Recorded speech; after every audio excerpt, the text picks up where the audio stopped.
Alrighty, day number 2 of Karazhan, and into the new wing we go.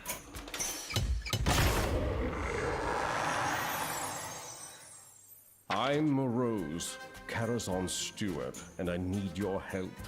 Medivh's gone. We'll need the portals at the top of the tower to save him and the party. Okay, fair enough.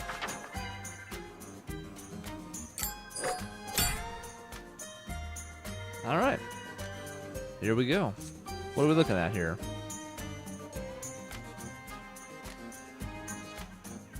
Cloaked Huntress is an interesting one. I'm not sure exactly how Hunter's going to work with that. But since Mad Scientist is gone, I suppose it opens up some more fun with secrets again, and it's a well-statted minion for its spot in the mana curve. And the Arcanosmith, which seems like it's going to be an annoyance. I'm not sure how strong of a turn 4 play it is, but in the right decks, it could certainly be bad. Without Medivh, the tower is out of control. Reach the top of the tower before the party takes over, and we have a 0 mana. Be our guest, because of course, summon a 1/1 plate. Be our guest, be our guest, be our guest. And we have a deck to choose. Well, I've been playing a lot of Ramp Druid lately, as we talked about in the last series, and that might be what ends up happening here. Sure. And it does give us some both early and late. If you play a face deck in the wrong adventure, it goes terribly. Malfurion versus the Silverware Golem. Belting is fun. I must protect the wild. I don't have time for dancing. I just have, I must protect the wild. I don't care if dancing's fun. So this is a mandatory hero power. It means every turn a 1/1 is coming out. Is working together. We're surrounded. Set the table. Set the bar.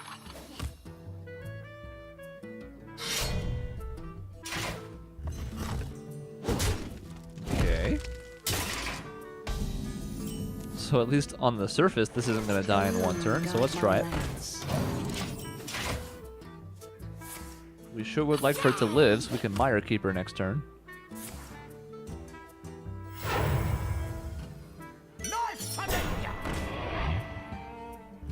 A 5/1. He's going face.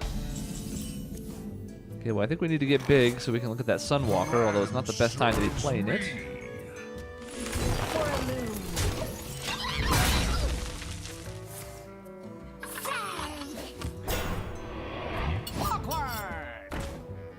I see that we're just going to get rushed down by Silverware here, and we might not have enough time to live through this. That said, I think Sunwalker is still the correct play here. Buy us some time to take advantage of the fact that we're ahead here. Now that we've eliminated the 1/1s that could attack next turn. Well, yeah, it's charged still. Never mind. I was gonna say he doesn't have any favorable trades into the Sunwalker, but he does. He does.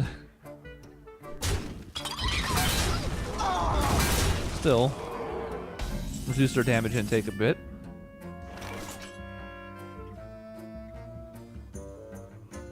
I think we want to keep getting huge. The land serves me.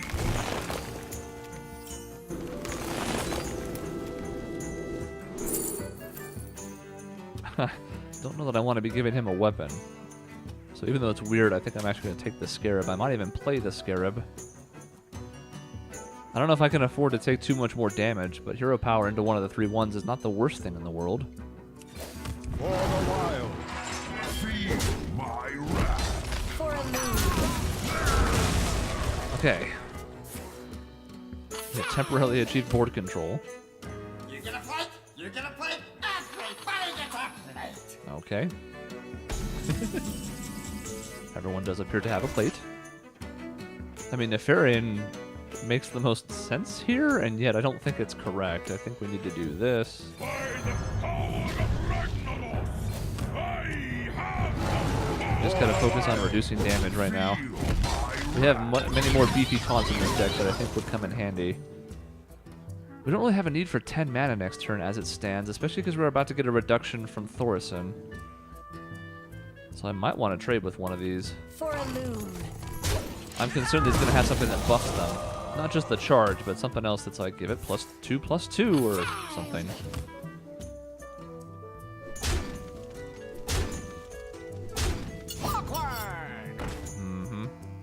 So it's 1 more damage. That's annoying, but not that big a deal.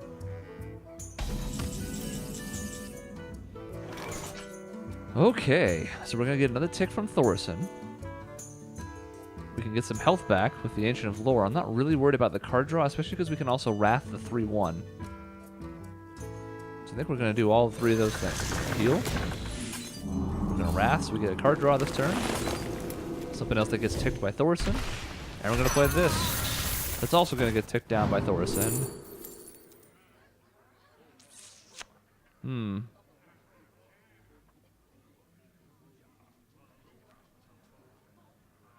we have other taunts coming eventually. So we'll take something that boosts our health. Why not? Feel my wrath.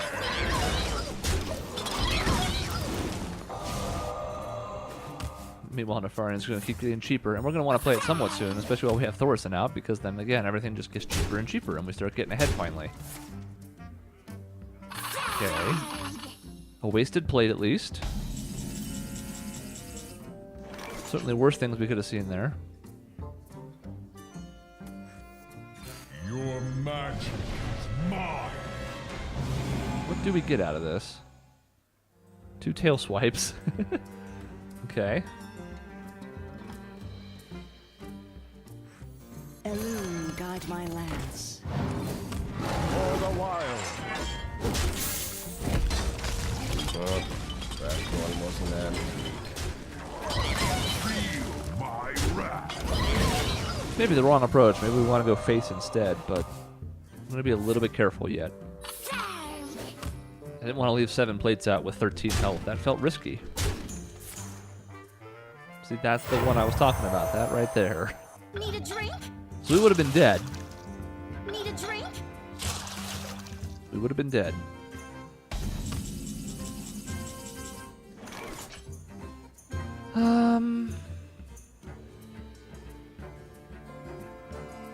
Thorson's still alive.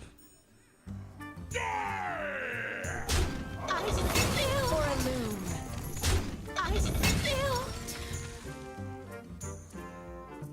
I mean, we definitely want to put this in here somewhere.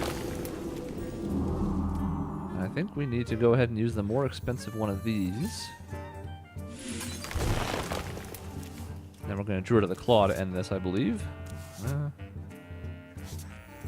Where shall I strike? We'll keep trading for now.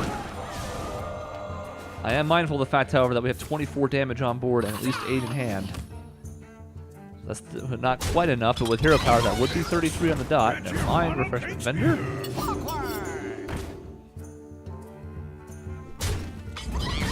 Still, I think we've just about got this under control here, thanks to all the beef that we've been putting out. So we're going to play this, this. We're even just going to trade here, even though we could trade in more effective ways. I don't even care. We're going to make some space on the board. We could have just gone all face there and put the 2 beefy taunts out and then shrugged our shoulders, but I think the board clear is better because at this point, what's he going to do about it? Nice hunting!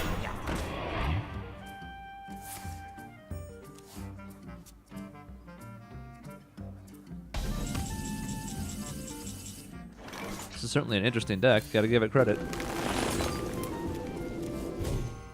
And as usual, we have the bad manners. Yeah, get that taunt out of here.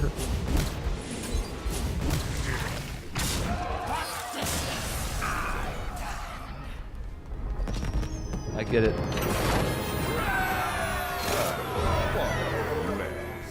And not shockingly, this is where the Deadly Fork comes from. The put a Fiery War Axe in your hand, except the 3/2 weapon also costs 3 mana, so this is what Blade Flurry died for, I guess? I don't know. And the old Silverware Golem. I'm not sure if Discard Warlock is ever going to get enough traction, but the more it keeps getting little additions like this, the more it has a possibility to.